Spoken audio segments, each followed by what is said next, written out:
नमस्ते। मैले आज 20 को समूह जसलाई G20 भन्न चिनिन्छ त्यसको शिखर सम्मेलन दिल्लीमा भयो र त्यसको एउटा संयुक्त वक्तव्य पनि जारी भयो। अब त्यसको विषयमा त्यसको सार के हो र त्यसले दिएको सन्देश के हो त्यसलाई लिएर अलिकति केही चिरफार मात्रै गर्न खोजिरहेको छु। म त्यसबारेमा विस्तृतमा जान चाहन्न। जस्तो त्यहाँ धेरै चाहिँ वक्तव्यमा आएका छन्। जस्तो परम्परागत एउटा कर्मकाण्ड निर्वाह गर्नको निम्ति जस्तो हरेक बैठकमा पहिले पनि जो गरिन्थ्यो G20 ले अहिलेसम्म दुनियाँमा केही गरेको छैन, खासै काम केही पनि गरेको छैन। अहिले पनि त्यस्ता शब्दावली धेरै दोहोरिएका छन् औपचारिकताको निम्ति। जस्तो ऊर्जाको प्रश्न उठेको छ, सुरक्षाको प्रश्न उठेको छ, गरिबीको प्रश्न उठेको छ, पर्यावरणको प्रश्न उठेको छ। अब जनस्तरीय सम्पर्क र सम्बन्धका कुराहरू उठेका छन् आदि इत्यादि। अब यो पहिले पनि उठेका हुन्, नयाँ कुरो केही पनि भएन। र मैले अलिकति सार त्यो प्रवृत्ति मनोवृत्ति के हो भन्ने कुरालाई मात्रै हैन, त्यसको सार त्यसभित्र के छ अब त्यो मात्रै अलिकति चर्चा गर्न चाहेको हुँ। पहिलो कुरा त अहिले त्यसको बैठकमा अफ्रिकन युनियन एउटा सदस्यको रूपमा थोपिएको छ। त्यसले अफ्रिकाका सबै 55 देशको त्यो युनियनका 55 देशको प्रतिनिधित्व गर्छ। अफ्रिका पनि एउटा सदस्य भयो। बाहिरबाट हेर्दा अब त्यो संस्थाले भोलि काम नगरे पनि बाहिरबाट हेर्दाखेरि एउटा पृथ्वीको महत्त्वपूर्ण भूभाग चाहिँ G20 मा जोडिएको छ। र अब त्यो मनोवृत्ति कस्तो देख्यो भन्छ भने जस्तो अहिले सिनो रसियन र युरो अमेरिकन भनेर जो दुईटा किता हामी चिन्छौँ, त्यो किताबाट प्रत्यक्ष रूपमा नजोडिएका, अप्रत्यक्ष त सबै जोडिएका छन्, प्रत्यक्ष रूपमा नजोडिएका जति पनि देशहरू हुन् उनीहरू चाहिँ कुनै पनि टकराउमा फस्न नचाहेको, त्यो भाषा चयन हेर्दाखेरि त्यो टकराउमा फस्न नचाहेको र विवादमा मुछिन नचाहेको मूल चाहिँ तपाईँको प्रवृत्ति देखिन्छ संयुक्त वक्तव्य हेर्दाखेरि। अब संयुक्त वक्तव्यमा मैले चाहिँ तीन चारवटा चाहिँ कुरा सारमा त्यो पनि विशेष गरी मैले भने नि कार्यान्वयन नहुने यिनी थाङ्ने कुराहरू बाहेक जो लेखिन्छन् र फ्याँकिन्छन् तिनी कुराहरू बाहेक अब अहिले जल्दो बल्दो इस्युको रूपमा रहेका केही भूरान्तिक मुद्दाहरू छन्। तिनका विषयमा चाहिँ त्यो वक्तव्यमा के आयो मैले यति मात्रै उठाउन खोजेको हुँ। त्यसपछि G20 को भविष्यको विषयमा अलिकति म चाहिँ कुरो गरौँला। जस्तो संयुक्त वक्तव्यमा एउटा कुरो के आयो भन्छ भने युक्रेन द्वन्द्वले वैश्विक खाद्य व्यवस्था, ऊर्जा सुरक्षा, आपूर्ति श्रृङ्खला, मैक्रो वित्तीय स्थिरता, मुद्रास्फीति र विकासका सन्दर्भमा मानवीय पीडा र नकारात्मक प्रभाव पैदा गरेको चर्चा गरिएको छ। तर रुसको वा युक्रेन कुनैको पक्ष विपक्षमा केही कुरा छैन। त्यो युद्धले समस्या ल्याएको उल्लेख गरिएको छ हैन, तर यसको कारणले यो समस्या आयो त्यो केही पनि भनिएको छैन। अथवा चाहिँ अर्को भाषामा भन्ने हो भने अमेरिकन र युरोपियनहरूले जो जबरजस्त दबाब दिएका थिए त्यहाँ आफ्नो कुरो पनि राखे। जस्तो रुसको निन्दा हुनुपर्छ युक्रेनमाथि हमला गरेको भनेर हैन। जस्तो बेलायतको प्रधानमन्त्री, अमेरिकन प्रतिनिधिहरू, अब बाइडेनहरू भए, अरू युरोपियनले धेरै राखेका थिए। तर त्यो चाहिँ तपाईँको भाषा राख्ने सहमति भएन। अब चीन र रुसले त विरोध गरे नै, बाँकी देशहरू पनि त्यो भाषा कोड गर्ने पक्षमा गएनन्। त्यसकारणले समग्रमा युक्रेन युद्धले सङ्कट ल्याएको कुरा मात्रै छ। यो बीच बचाउको भाषा हो। अर्को चाहिँ त्यहाँ चाहिँ के छ भन्छ भने जस्तो रुसको तर्फबाट एउटा असन्तुष्टि आएको छ इन्डाइरेक्टली, सरकारी भोइस होइन। एउटा जिम्मेवार व्यक्तिले RT भन्ने समाचार संस्थामा रिपोर्टिङ गर्दा त्यहाँ चर्चा गरेका छन्। उनले के भनेका छन् भन्छ भने रुस, चीन र इन्डिया नै मुख्य अगुवा रहेर उठाउँदै आएको मल्टिपोलर वर्ल्ड अथवा बहुध्रुवीय विश्वको जो मुद्दा छ, यो मुद्दा त्यो सम्मेलन आयोजना गर्ने देश इन्डियाले राखेको प्रस्तावमा कहीँ पनि देखिएन भनेर त्यो चाहिँ अप्रत्यक्ष आलोचना। अब यो गल्ती गर्यो यस्तो भाषामा आलोचना छैन, तर इन्डाइरेक्टली इन्डियाले मल्टिपोलर विश्वको चाहिँ शब्द नराखिकन पश्चिमाहरूको चाकरी गरेको कुरा सङ्केत गरिएको छ हैन। जस्तो अहिले त पश्चिमाहरूले अहिलेकै विश्व व्यवस्था अथवा युनिपोलर भनौँ न, उनिपोल भएको अमेरिकी पोल, युरो अमेरिकी पोलमा चलेको विश्व व्यवस्था यसैलाई जोगाउनुपर्छ भन्दै आएका छन्। र यसको विरुद्ध रुस र चीनले चाहिँ मल्टिपोलर वर्ल्ड, बहुध्रुवीय विश्वको कुरा गर्दै आछन्। त इन्डिया आफै त्यसमा सामेल भएर पटक त्यो कुरो उठाएर अहिले पश्चिमाहरूलाई रिझाउनुको निम्ति, उनलाई खुसी पार्नुको निम्ति आफ्नो प्रस्तावमा त्यो शब्द नै उल्लेख गरेन भन्ने कुरा उनको चाहिँ एउटा प्रतिक्रिया आएको छ हैन। म यसको समीक्षा पछि गरौँला। त्यसपछि त्यसमा जेलेन्स्कीलाई बोलाइएको थिएन। उनले धेरै जोड गरेका थिए तर इन्डियाले बोलाउन सकेन जेलेन्स्कीलाई। र त्यहाँ वक्तव्यमा के छ भन्छ भने अमूर्त रूपमा कुनै पनि देशको क्षेत्रीय अखण्डता, सार्वभौमसत्ता र राजनीतिक स्वाधीनतालाई सम्मान गर्नुपर्दछ भनेर इन्डाइरेक्टली, अब त्यो भन्न त त्यो बाँकी हेर्नु पनि त्यो सबैलाई भन्या हो हैन। जस्तो अरूमाथि आक्रमण गर्ने त सबै छन्। जस्तो अफ्रिकामा फ्रान्स र अमेरिकाको, जर्मनको सेना यो हविगत भइरहेछ, कतिखेर मुठभेड हुने भन्ने छ। अमेरिकाका चाहिँ तपाईँको 750 भन्दा बढी ठाउँमा सैन्य बेस क्याम्पहरू छन्। अब रुसले अपरेसन चलाइरहेको छ क्रिमियामा, के अरे चाहिँ युक्रेनमा, धेरै समस्या छन्। अब यो सबैलाई भनेको भन्ने अर्थ पनि लाग्छ। तर चाहिँ अहिले तातो विषय युक्रेन भएको हुनाले यो युक्रेनप्रति लक्षित छ भनेर तर्क गर्न सकिने ठाउँ छ हैन। सबैको सार्वभौमसत्ता र अखण्डताको सम्मान गर्नुपर्छ भनेपछि, जस्तो रुसले त हिजोको युक्रेनका धेरै भूभाग हातमा मिलाइसकेका छ हैन। पहिलो मिलिट्री अपरेसन घोषित सुरु गरे पनि रुस हो। रुसपट्टि लक्षित भएको अनुमान चाहिँ गर्न सकिन्छ, तर भाषा स्पष्टता छैन। अब यसको सार त्यो संस्थालाई जसले जसरी प्रयोग गर्न खोजेको थियो त्यो प्रयोगको थलो हो, त्यो अरू केही पनि होइन। किन भन्छ भने यस्ता बहुपक्षीय संस्था जो युक्रेन द्वन्द्वभन्दा अगाडि बनेका थिए नि, यिनी सबै मर्नेवाला छन्, यिनी एउटा पनि चल्दैनन्। किन भन्छ भने यत्रो ध्रुवीकरण भइसक्यो हैन। अब त्यहाँ कुनै पनि कुराको सहमति हुँदैन, यसको मतलब हो तिनको विसर्जन हुन्छ। जस्तो राष्ट्रसङ्घको जो हालत देखिरहेछौँ नि, आज किन तमासे मुर्दा जस्तो भएर बसेको छ। बहुपक्षीय हो हैन। चीनको भिटो छ, रुसको भिटो छ, अमेरिकाको भिटो छ, बेलायतको भिटो छ, फ्रान्सको भिटो, केही पनि गर्न सक्दैन त्यसले अब हैन। एउटा त केही पनि गर्न सक्दैन, अर्को हात हालेर पनि केही काम गर्न सक्दैन हैन। ऊ तमासे भएर बसिरहेछ। G7 पनि त्यस्तै हो यो ध्रुवीकरणमा। किन पश्चिमाहरूको फेरि एउटा फोरी चरित्र छ के भन्छ भने जति मञ्च छन् सबैलाई रुस र चीनको विरुद्धमा चाहिँ प्रयोग गर्ने उनको एकसूत्रीय मिसन। उनी त्यो संस्थालाई जस्तो G20 आर्थिक विकासको निम्ति बनाएको हो, के पनि हो। उसले आफ्नो घोषणापत्रमा अहिले पनि भनेको छ वक्तव्यमा, यसले सुरक्षा र राजनीतिक मामिला हेर्दैन, प्रश्न रूपमा भनेको छ। जब राजनीतिक मामिला र सुरक्षा हेर्दैन भने अनि त्यहाँ चाहिँ तपाईको रुसको निन्दा गर्नुपर्छ, युक्रेनमाथि हमला गरे त उनले यस्ता संस्थाहरू सधैँभरि गिजोल्न खोजिरहेछन्। त्यही भएर चाहिँ जो हिजो बने सबै मिलेर बसेका संस्था, यी सबै संस्थाहरू पङ्गु हुँदै जानुको कारण त्यो हो। G7 पनि चल्दैन हैन, यो समाप्तिकै बाटोमा जान्छ। तर चाहिँ अमुक भाषा चाहिँ अमूर्त भाषा त्यहाँ प्रयोग भयो। अब प्रतिक्रिया के आइरहेछ भन्छ भने जस्तो प्रतिक्रिया आउँदाखेरि त त्यसको सार हेरेर ल्याउनु पर्यो हैन। त्यसले मुख्य सार के प्रतिनिधित्व गरेछ भन्ने चिजलाई चाहिँ हेर्नु पर्यो। यो कोडबाट हेर्दाखेरि जस्तो चाहिँ तपाईको पश्चिमा अमेरिकन युरोपियनहरूको इन्टेन्सन नै के हो भन्छ भने रुसको निन्दा गर्ने हैन, चीन विरुद्ध चाहिँ तपाईको सोझ्याउने संस्थाहरूलाई, चीनको जो आर्थिक दबदबा बढ्दै गएको छ त्यसका विरुद्ध सोझ्याउने। अब यो दुईटा कुरा चाहिँ तपाईको भएन भने उनले त्यसलाई सफल भन्दैनन्। त्यसै कारणले पश्चिमी मिडियाहरूले एकदमै नकारात्मक ढङ्गले चर्चा गरिरहेका छन्। जस्तो म दुईटा उदाहरण दिन्छु।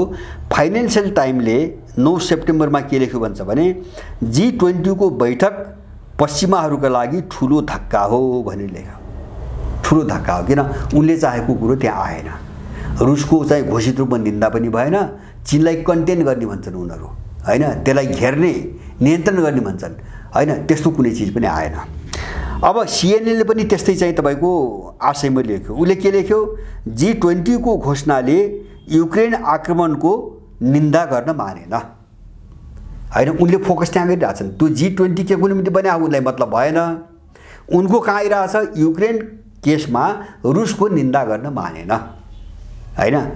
त्यसकारणले पश्चिमा जगत निराश छ हैन। G20 बाट केही पनि उपलब्धि हासिल भएन भन्ने छ। सुन्नुस् है, एउटा युक्रेनले के भन्यो, यो घोषणापत्रमा अथवा त्यो संयुक्त वक्तव्यमा गर्व गर्न लायक कुनै कुरा छैन, हामी यसको समर्थन गर्दैनौँ, युक्रेनले भन्यो हैन। किन उसको राष्ट्रपतिले पनि बोलाउन सकेनन्। र दोस्रो कुरा के भयो भन्छ भने रुसको निन्दा पनि भएन। त्यसकारणले युक्रेनले गर्व गर्न लायक कुरा केही पनि छैन भन्नु स्वाभाविक हो भन्छु मैले। अब मैले रसियनहरूको मैले भने उनको टिप्पणी छ, एउटा समाचार टिप्पणी हो त्यो, मल्टिपोलर वर्ल्डको कुरो इन्डियाले प्रस्तावमा सामेल नगरिदिएको हैन, एउटा घुमाउरो भाषामा गुनासो छ। यसको मतलब के देखिन्छ भन्छ भने रुस पनि सन्तुष्ट छैन, किन मूल मुद्दा त्यहाँ उठेन हैन। जस्तो मल्टिपोलर वर्ल्डको चाहिँ तपाईको कुरा उठेन, जो मुख्य लडाइँ हो अहिले उनीहरूको। र त्यसपछि अब चिनियाहरू पनि त्यति साह्रो सन्तुष्ट छैनन् हैन, उनको प्रतिक्रिया, उनका समाचार हेर्दा साह्रो छैनन्। र समाचार के आइरहेको छ भन्छ भने 2026 मा अमेरिकाले यसको आयोजना गर्ने भन्ने कुरा आइरहेको छ, त्यसको चीनले कडा रूपमा विरोध गरेको समाचार आएको छ। अथवा चाहिँ G20 को नाममा जस्ता खालका क्रियाकलापहरू हुने लक्षण देखिएका छन्, त्यसबारेमा चीन पनि बढी सचेत हुँदै गएको देखिन्छ। माने सन्तुष्टि कसैको पनि भएन। अब त्यहाँ एउटा कुरा के भयो भन्छ भने जस्तो चिनिया र रसियन कोणबाट हेर्दा त्यो बैठकभन्दा बाहिर साइड लाइन भन्छन्, उनीहरूले आफ्ना भेटघाट गर्छन्, विभिन्न देशहरूले आफ्नो भेटघाट गर्छन्। त्यहाँ अमेरिकन राष्ट्रपति र मोदीको बिचमा भेटघाट भयो, सायद त्यो राष्ट्रपति चाहिँ त्यही मिसनको निम्ति आएको थियो, उनी आसियानको बैठकमा गएनन्। किन भन्छ भने आसियानको बैठक पनि भर्खरै सक्यो, 3-4 दिन अगाडि सकिया छ। अब उनीहरूले प्रष्टै भनिदिएका थिए आसियान क्षेत्रीय संगठन हो, आर्थिक विकासको निम्ति हामी चिन्तित छौँ, हाम्रो सुरक्षा र विकासको निम्ति यसलाई चाहिँ अन्तर्राष्ट्रिय भूराजनीतिको खेल खेल्ने थलो बन्न हामी दिँदैनौँ हैन, उनले पहिले भनिसकेका थिए। अब त्यहाँ गएर केही काम लाग्छ भन्ने कुरा नदेखेपछि बाइडेन गएनन् हैन, कमला हेरिसलाई पठाए, उपराष्ट्रले पठाए। उनले चीनका विरुद्धमा त्यहाँ चाहिँ निर्णय गर्न निकै ठुलो दबाब दिएकी थिइन्, तर आसियान देशहरूले मानेनन्। चीनका विरुद्धमा कुनै पनि चाहिँ तपाईको प्रस्ताव चाहिँ तपाईको राख्न चाहिँ उनले मानेनन्। त्यो साइडलाइन बैठकमा, सम्मेलनभन्दा बाहिरको बैठकमा मोदी र बाइडेनका बीचमा एउटा चाहिँ एग्रिमेन्ट भन्ने भाषा आएको छ। यद्यपि यो अलि पहिले भएको सहमति हो, अमेरिकाले चीनलाई चुनौती दिन अथवा चीनको जो बढ्दो प्रभाव छ नि त्यसलाई चुनौती दिन यो युक्रेन द्वन्द्वभन्दा अगाडिकै कुरा हो। UAE संयुक्त अरब इमिरेट इजरायल हुँदै इन्डियासम्म आउने एउटा ट्रान्सपोर्ट क्यारिडोर भनेका छन् उनले, करिडोर भनेका छन्। त्यो समुद्र भएर आउँछ, हिन्द महासागर भएर आउँछ। त्यो करिडोर बनाएपछि अमेरिकाको सपना के हो भन्छ भने UAE अहिले UAE-लाई जोडिदिसकेपछि भोलि त्यो वरिपरिका मध्यपूर्वका देशहरू पनि जोडिन सक्ने सम्भावना भयो। त्यसपछि खाडीको सबै तेल हैन तपाईको इजरायल समेतलाई सायद उसको रणनीति कस्तो हैन, चीनको विरुद्धमा चाहिँ तपाईको एउटा शक्ति बनाउनु उसले इन्डियासम्म ल्याए, करिडोर इन्डिया जोड्यो र खाडी मध्यपूर्वमा कन्ट्रोल गर्नको निम्ति त्यो करिडोरमा इजरायल जोड्यो र दुवैतिर आफ्नो हात बलियो बनाएर एउटा करिडोर बनाउने भनेर यिनको छलफल, यिनको अनौपचारिक सहमति पहिले भएको थियो, 1 वर्ष पहिले भएको थियो। त्यसमा अहिले एग्रिमेन्ट भयो भन्ने कुरो आइरहेछ। तर अब यो यस्तो बेला भयो नि, अब जुन सहमति भयो अब त्यो कार्यान्वयन होला अथवा अमेरिकन सपना पूरा होला, मैले त्यो सम्भावना देख्दिनँ। अब किन भन्छ भने UAE ब्रिक्सको सदस्य भइसकेको छ। ब्रिक्सको सदस्य मात्रै होइन कि साउदी अरब र इरानका बीचमा जो सम्बन्ध पुनर्बहाली भयो चीनको मध्यस्थतामा, त्यसले पश्चिम एसियाको राजनीतिक समीकरण पुरै उल्टाइसकेको छ। त्यसकारणले गर्दाखेरि UAE-लाई आफ्नो मतियारको रूपमा अथवा चीन विरोधी एउटा मिसनको सदस्यको रूपमा अमेरिकाले प्रयोग गर्ने सम्भावना मैले देख्दिनँ हैन, कुनै पनि सम्भावना मैले देख्दिनँ। किन भन्छ भने UAE त चीनको सबैभन्दा ठुलो पार्टनरहरूमध्येको एक हो, व्यापारिक पार्टनरहरूमध्येको एक हो। त्यो मात्रै होइन, UAE यस्तो देश हो, यस्तो पहिलो देश हो जसले चाहिँ एउटा जहाजमा, सामुद्रिक जहाजमा पहिलो पटक युआनमा भुक्तानी गरेर हैन तपाईको अरबौं करोडौंको सामान चाहिँ तपाईको आयात निर्यात गर्न सुरु गरेको देश हो हैन। त्यसकारणले अब अहिले आएर UAE-लाई खेलाउन सम्भव छैन, तर अमेरिकनहरूले त्यो कोसिस गरे र अमेरिकनहरूको कोसिस भन्दा रमाइलो कुरो के हुन्छ भने इन्डियनहरूको चरित्र हैन। त्यो चीन विरोधी कुण्ठा मैले भन्न खोजेँ नि, चीन विरोधी कुण्ठा हैन। यस्तो बाँचिरहेछ, यस्तो गरी बाँचिरहेछ इन्डियन कि तपाईको के हो कि ऊ आफै पनि बुझ्दैन, ऊ कहाँ जाने हो के भन्न, कहाँ जान खोजिरहेछ ऊ केही पनि बुझ्दैन हैन। किन भन्छ भने उसँग नीति पनि छैन, रणनीति पनि छैन, सोच पनि छैन। एउटा कुण्ठा छ चीन विरोध भन्ने कुण्ठा छ। त्यो कुण्ठाले उसलाई यस्तो तरल बनाइदिएको छ कि के गर्दा उचित र के गर्दा अनुचित भन्न सक्ने अवस्थामा छैन।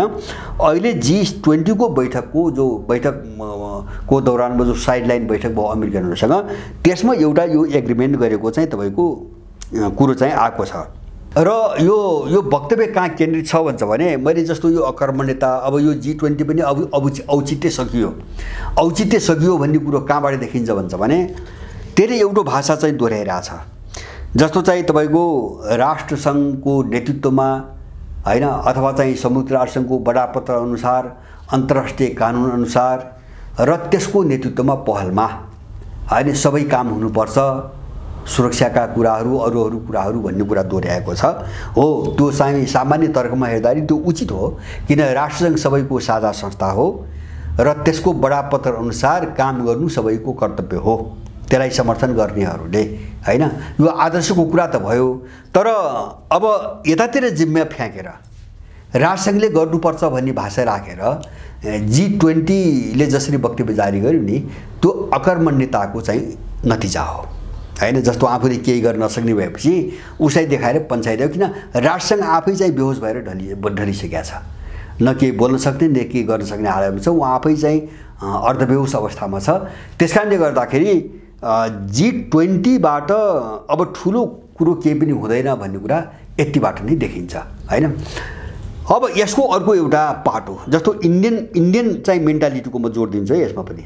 अब G20बाट खासै उपलब्धि भएन, पश्चिमाहरू पुरै असफल भए, पूर्ण रूपमा असफल भए, पश्चिमाहरू पूर्ण रूपमा हावा खाए र असन्तुष्टि तपाईको चिनिया र रसियनहरूको पनि भयो हैन।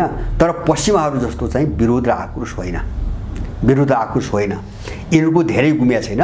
केही मुद्दाहरू उठाउनु पर्ने, इन्डियाले आफै उठाउनु पर्ने, त्यो पश्चिमाहरूको डरले वा दबावले उठाइदिएन भन्ने मात्रै उनको गुनासो छ, रसियनहरूको गुनासो छ। तर अब यो पाटोमा रमाइलो कुरा के छ भन्छ भने G20 को बैठकलाई लिएर हैन त्यो तयारीको जुन माहौल भयो नि, यसको सबभन्दा बढी खिल्ली उडाछन् पश्चिमा मिडियाहरूले र भएको पनि त्यस्तै छ।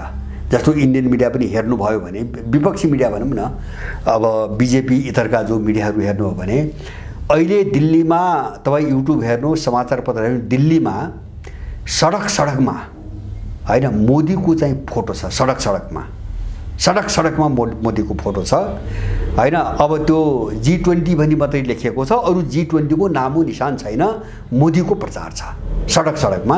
त्यसलाई चाहिँ पश्चिमा मिडियाहरूले G20 को सम्मेलनलाई इन्डियनहरूले मोदीको ब्रान्डिङ गर्ने अवसरको रूपमा प्रयोग गरे भन्ने चाहिँ खिल्ली उडाइरहेछन् हैन।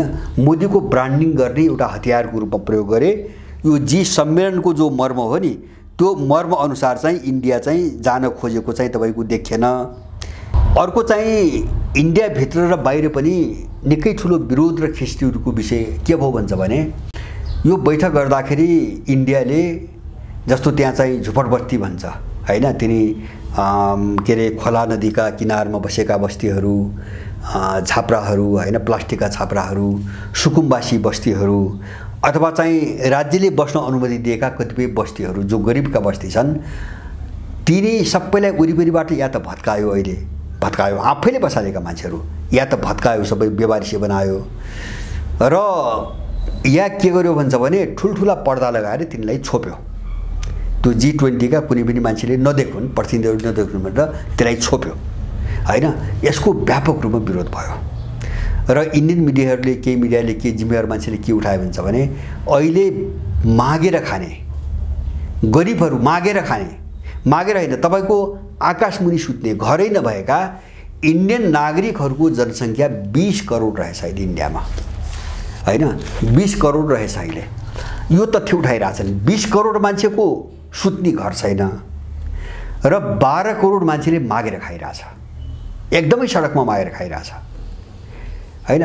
त्यस्तो अवस्थामा रहेको देशको दो तामझाम, त्यो पनि मोदीको ब्रान्डिङ गर्ने कुरामा केन्द्रित रहेर हैन यो हदसम्मको पाखण्ड हदैसम्मनको पाखण्ड फोरी प्रवृत्ति हो भन्ने कुरा व्यापक रूपमा उठेको छ।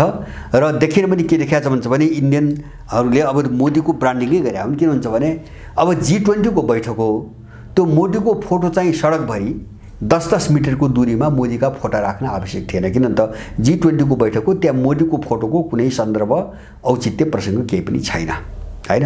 तर त्यो उनको कुण्ठा हो। त्यो कुण्ठा कहाँबाट आयो? एउटा उनको आन्तरिक लडाइँबाट आइरहेछ, हैन। जस्तो अहिले इन्डिया गठबन्धन भन्ने बनेको छ र मैले सुन्दैछु उपचुनावमा नराम्रोसँग बेइज्जतीपूर्वक बिजेपीले हारेको छ अहिले, हैन। बेइज्जतीपूर्वक ठुलो मतले हार्दै गएको छ। अहिले 7-8 ठाउँमा उपचुनाव भइरहेछ, हैन। यसको सङ्केत राम्रो देखिँदैन। एउटा त अब त्यसलाई चाहिँ अलिकति ढाकछोप गर्नको निम्ति पनि उनीहरूले गरिरहेछन् भने आरोप विरोधीहरूको। दोस्रो कुरो यससँग के जोडिएको छ भन्छ भने एक खाले भन्नुस् न चीनसँग प्रतिस्पर्धा। अलि बुझ्ने मान्छेहरूको तर्क त्यो छ। किन भन्छ भने अब जस्तो साउथ साउथ सोलिड्यारिटी जो नारा छ नि, साउथ साउथ भन्ने, यद्यपि यो भौगोलिक नाम होइन, दक्षिण र उत्तरी ध्रुव भने होइन। साउथ साउथ भनेको विकासोन्मुख र अल्पविकसित देशहरू संसारका। अब त्यसमा चाहिँ अहिले G7बाट अलग भइसकेपछि रुस पनि सामेल छ। उसले पनि आफूलाई साउथभित्र राखेर चाहिँ बोलिरहेको छ, हैन। यद्यपि रुस चाहिँ साउथभित्र पर्दैन, हैन। हिजो G7 को एउटा सदस्य थियो पोहोरसम्म, युक्रेन द्वन्द्व अगाडि G8 थियो, त्यो अहिले G7 छ। त्यो हिसाबले पनि रुस विकसित देश हो भन्ने बुझिन्छ। G8 को सदस्य एक्चुअली भइसकेका देश कारणले अब त्यो विकसित भन्ने बुझिन्छ। तर उनले आफूलाई साउथ भनिरहेछन्।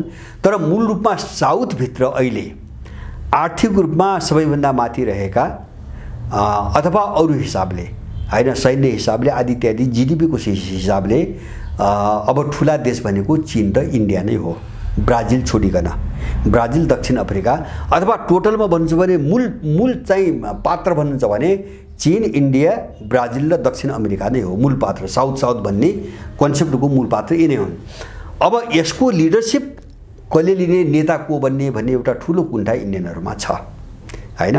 साउथ साउथको नेतृत्व हामी लिन्छौँ, हामी हौँ, हामी हुनुपर्छ भन्ने खालको एउटा कुण्ठा छ, हैन। उनको त्यो कुण्ठा हो। यद्यपि त्यसको निम्ति पूर्वाधार चाहिन्छ, सबै चिज चाहिन्छ, जो इन्डियनसँग अरू दशकौँसम्म वर्षसम्म बन्दैन, हैन। जस्तो चन्द्रमामा चन्द्रयान बनाएर त्यो बन्ने होइन। त्यो एक त भिजन चाहियो, दोस्रो कुरो पैसा चाहियो, तेस्रो कुरो त्यस्तै खालको डिप्लोमेसी हुनु पर्यो। यस्तो क्षुद्रता, यस्तो दरिद्रता, हैन, यिनीहरूको चाहिँ तपाईँको यस्तो साम्प्रदायिकता, यो चिजले न विश्वका सबै देशहरूसँग यिनले त्यो सम्बन्ध राख्न सक्छन्, न त्यो सम्बन्ध छ। त यो अवस्थामा त्यसको आधार केही पनि छैन। तर उनको आकाङ्क्षा छ, साउथ साउथको नेता चाहिँ हामी हो, हामी बन्नुपर्छ र चीनलाई उछिन्नुपर्छ भन्ने छ। अब त्यो मनोविज्ञानले पनि चाहिँ उनीहरूले मोदीको ब्रान्डिङ गर्न खोजेको भन्ने चाहिँ आरोप छ। यस्ता दृश्यहरू पनि आए जो कतिपय अस्वाभाविक थिए। ल तिनी चाहिँ अब के अरे चाहिँ झुपडबस्तीहरू चाहिँ लुकाउने, सुकुम्बासीहरूका बस्तीहरूमा पर्दा लगाउने, कसैलाई उठिवास लगाउने, ल त एकछिनको निम्ति गर्यो होला, यहाँ पनि गर्छन्। यहाँ पनि कसैको सवारी भयो भने अत्याचार गर्छन् नि, हुन त त्यो फोरी प्रवृत्ति हो, हैन। त्यसलाई पनि सामान्य मानव रे, विदेशीलाई त्यस्तो नदेखाउँ भनेर गर्यो रे। तर एकदमै फोरी प्रवृत्ति, विरोधाभासी प्रवृत्ति गर्नै नहुने त के हो भन्छ भने G20 को सम्मेलन छ, अनि मोदीको फोटो चाहिँ 10-15 मिटरको दूरीमा मोदीको फोटोको त्यो ब्रान्डिङ किन, हैन। त्यो ब्रान्डिङ किन? मोदीको त्यो चुनाव त होइन नि, मोदीको चुनाव पनि होइन, मोदीको पार्टीको अधिवेशन पनि होइन, हैन। ऊ त्यस्तै आफ्नो कुनै चाहिँ आन्तरिक चाहिँ राजनीतिक वा सत्ताको उम्मेदवार पनि होइन। G20 को बैठकको भए त्यत्रो देश सदस्यहरू छन्, त्यहाँ मोदीको फोटो राखेर चाहिँ सारा दिल्लीभरि हैन प्रदर्शन गर्न आवश्यक थिएन। यसले उनीहरूको स्तर देखाउँछ, उनको चरित्र देखाउँछ। उनी के पनि बुझ्दैनन् भन्छ भने त्यो G20 भने के हो भन्ने पनि बुझ्दैनन्, हैन। G20 भनेको के हो, त्यसलाई कसरी सम्बोधन गर्नुपर्छ भन्ने कुरा पनि उनलाई थाहा हुँदैन। यस्ता धेरै चिजहरूको विषयमा इन्डियाका आफ्ना समस्या भनौँ न, उनका आफ्ना प्रवृत्तिका समस्याहरू पनि धेरै उजागर भए। अब छोटो रूपमा मैले अन्तिममा जस्तो G20 को बैठकलाई मैले सार के हो भन्छ भने अब यस्ता संस्थाहरू चल्दैनन्, यिनी मर्दै जाने नै हुन्, हैन। यो सम्भवै छैन, हैन। या त मर्दै जाने हुन् या त एउटा पक्षले छोडेर त्यो एक पक्ष बन्ने हुन्। तिनी रहे भने किन भन्छ भने विश्वको ध्रुवीकरणले यस्तो चाहिँ द्वन्द्व विकास गरिरहेछ कि सबै संस्थाहरूमा त्यस्ता एजेन्डा पस्न थाले। त्यो त पश्चिमाहरूको झन् एक सूत्री मिसन हो। त्यो आफ्ना विरोधीहरूलाई सबै मञ्चहरूमा आफ्ना विरोधीहरू विरुद्ध वातावरण कसरी बनाउने, त्यसले गर्दाखेरि पनि यिनीहरू डिफङ्क हुँदै गए, अकर्मण्य हुँदै गए हैन। जस्तो चाहिँ अब कुनै पनि एजेन्डा चाहिँ तपाईँको गर्ने एजेन्डा त्यहाँ पारित नहुने भयो, अर्काले अवरोध पार्ने भयो। अब जस्तो पश्चिमाहरूको एजेन्डा अगाडि बढ्दा रुस र चीनले विरोध गर्छ, अहिले पनि त्यही भयो हैन। अथवा चाहिँ यिनको निन्दा गर्ने एजेन्डा कुनै भएन, कार्यक्रम भएन भने पश्चिमाले विरोध गर्छ र यो प्रत्येक बैठकमा हुने यही हो। त्यसैले गर्दाखेरि G20 पनि मलाई लाग्छ तपाईँको अब अवसानको बाटोमा गयो। र मलाई यो सन्दर्भमा एउटा रसियन विश्लेषक, म एउटा उदाहरण मात्रै राखेर सक्छु।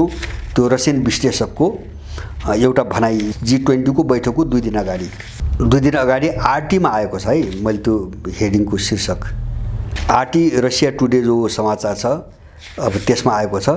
त्यसमा चाहिँ उनले के भन्छ भने the glory years of the G20 को गौरवशाली समय, गौरवशाली वर्षहरू आर ओभर, समाप्त भए भन्छन् उनी हैन। फ्योदोर लुक्यानोभ हैन, उनले 8 सेप्टेम्बरमा RT मा लेखे त्यो अन्त्य भयो। र उनले चाहिँ उदाहरण दिएका छन्, जस्तो यो कस्तो पृष्ठभूमिमा जन्म्यो, जस्तो एसियामा वित्तीय सङ्कट एकदमै चाहिँ माथि भएको बेला चाहिँ यो जन्मेको थियो र यो गएको शताब्दीको अन्त्यमा हैन, 1998-99 को बिचमा यो जन्मेको थियो। र त्यसपछि यसको उत्कर्ष विकास, यसको चाहिँ तपाईँको प्रभाव एकदम राम्रो छवि भनेको 2008 को 9 को वरिपरि यसको चाहिँ तपाईँको भूमिका निकै राम्रो भयो। किन त्यो बेला पनि अर्को वित्तीय सङ्कट आयो अमेरिकामा र त्यसको असर पनि युरोपमा। त्यो यो शताब्दीको सबभन्दा ठुलो वित्तीय सङ्कट हो। 2008 को वित्तीय सङ्कटको बेला यसले ठुलो भूमिका खेल्यो हैन। त्यसलाई अगाडि बढ्न विस्तार हुन नदिन र त्यसको असर एसियामा पनि पर्नबाट पनि यहाँका देशहरूले महत्त्वपूर्ण भूमिका खेले। तर त्यसपछि जो विश्व ध्रुवीकृत हुँदै गयो, अब यसको भूमिका पनि बेकामी हुँदै गयो। जस्तो निर्णय गर्ने, कार्यान्वयन नहुने एउटा, अर्को कुरो निर्णय पनि कस्तो हुन्छ भने उही औपचारिक रूपमा कर्मकाण्डी रूपमा चाहिँ वक्तव्य दिने हैन। वक्तव्य दिने, यसो गर्नुपर्छ, उसो गर्नुपर्छ, यहाँ यस्तो छ, त्यहाँ त्यस्तो छ आदि इत्यादिहरू। अब लगभग 1910 पछि यही उसबाट गुजिरहेछ। अब यसको आयु चाहिँ सकियो भन्ने छ। अब त्यसका पछाडि धेरै चिज छन्, हामी त्यहाँ नजाउँ। उनले चाहिँ अहिले G20 को समन्वयलाई लिएर मात्रै भनेका हैनन् हैन, यो समग्र दुनियाँ र भोलिको यसको तस्बिरलाई हेरेर भनेका छन्। लामो व्याख्या छ यिनको। तर मलाई पनि लाग्छ G20 को अब कुनै औचित्य छैन। कामकाजी कोणबाट हेर्दा G20 को कुनै औचित्य छैन। G20 मात्रै हैन, जो बहुपक्षीय संस्थाहरू थिए हैन, यो भन्दा अगाडि बनेका बहुपक्षीय भनेको जहाँ युरोपियन पनि छ, अमेरिकन पनि छ हैन, जहाँ चाहिँ चाइनिज पनि छ र रसियन पनि छ, यस्ता संस्थाहरू अब मर्छन् नै स्वाभाविक रूपमा। किन अब कामकाजी बन्न सक्दैनन् हैन। किन अब त्यो चाहिँ द्वन्द्व हैन, एक अर्का विरुद्ध चाहिँ तपाईँको खेल्ने चाहिँ औजार फोरम मात्र भए नीतितिर अगाडि बढेको छ। मलाई लाग्छ अब अलिकति जो सजग हुँदैन नि, यो ध्रुवीकरणबाट जोगिनुको निम्ति यस्तो पेन्ट्रेसन प्रति जो सजग हुँदैन, अथवा विशेष गरेर कसैका विरुद्ध चाहिँ संस्थाहरूलाई प्रयोग गर्ने जो चाहिँ एउटा मिसन हुन्छ कसैको, त्यसप्रति जो सचेत हुँदैनन् उनीहरू सकिन्छन्, जो सचेत हुन्छन् उनीहरू जोगिन्छन्। जस्तो G20 को हालत देख्यो। आसियानको योभन्दा धेरै सानो संस्था, आसियान दक्षिण पूर्वी एसियाली देशहरूको सानो संस्था हो, तर उसले राम्रो निर्णय गर्यो, एक ढिक्का भएर निर्णय गर्यो र त्यो प्रभावकारी ढङ्गले जान्छ पनि। किन उनले चाहिँ यो षड्यन्त्र, यो द्वन्द्व अथवा यो खेललाई, भूरान्तिक खेललाई उनले चाहिँ स्थानै दिएनन्, आसियान देशहरूले स्थानै दिएनन्। त्यसैले हामीले हेर्ने के हुन्छ भने यस्ता धेरै चिजहरू जो समय र एउटा अहिलेको अवस्थामा एक्सपायर भइसकेका छन् भूमिकाको हिसाबले, ती अन्तर्राष्ट्रिय रूपमा पनि सिद्धिन्छन् र ती स्थानीय रूपमा पनि सिद्धिन्छन्।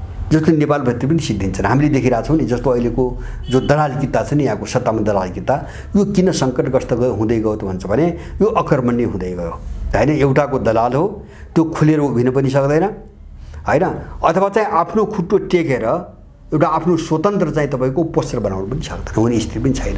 यिनीहरू सङ्कटमा फस्दै गए। यो हालतबाट G20 गुज्रिरहेको छ।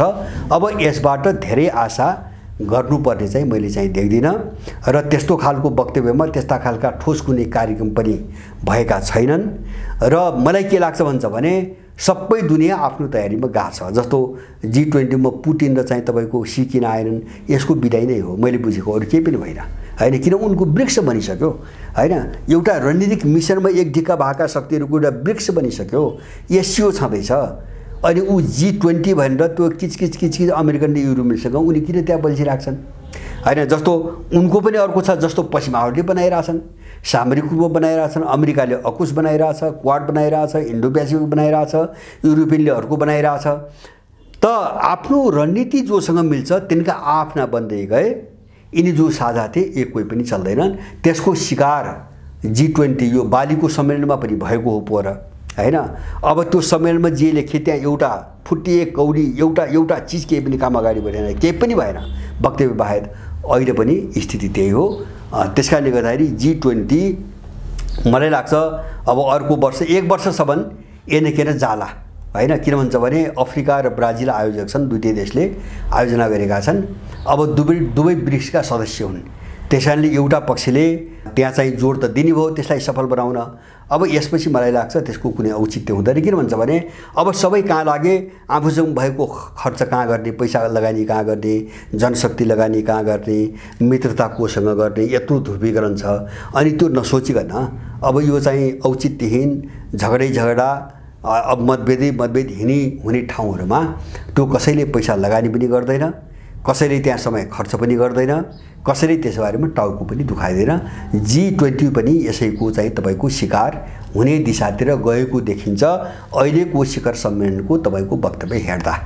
त्यसकारणले अब यसबाट हामीले लिने शिक्षा के हो भन्छ भने संसारको जो ध्रुवीकरणको प्रवृत्ति हो नि होइन, यो अपरिहार्य छ, अपरिहार्य छ। हामी त्यति बुझौँ ध्रुवीकरण अपरिहार्य छ। ध्रुवीकरणमा स्पष्ट नहुने जो शक्ति, जो संस्था र जो व्यक्तिहरू छन् तिनको पतन पनि अनिवार्य छ। किन भन्छ भने ध्रुवीकरण बेगर चाहिँ तपाईँको अब टिक्न कोही पनि सक्ने अवस्था छैन। किन दुनियाँको यथार्थता हो, अहिले यो यथार्थता हो। अब यो विषयमा म अर्को कुनै प्रसङ्गमा चाहिँ अलिक विस्तृत कुरो उठाउँला। मैले G20 को विषयमा हामीले पाठ सिकौँ, हाम्रो देश बुझ्नुको निम्ति पाठ सिकौँ। किन यो गज्याङ गुजुङ होइन, अलमल होइन, यो पनि होइन त्यो पनि होइन होइन, हो के त यस्तो मानसिकताले कसैले पनि काम गर्न सक्ने अवस्था छैन। हामीले सिक्ने शिक्षा यही हो।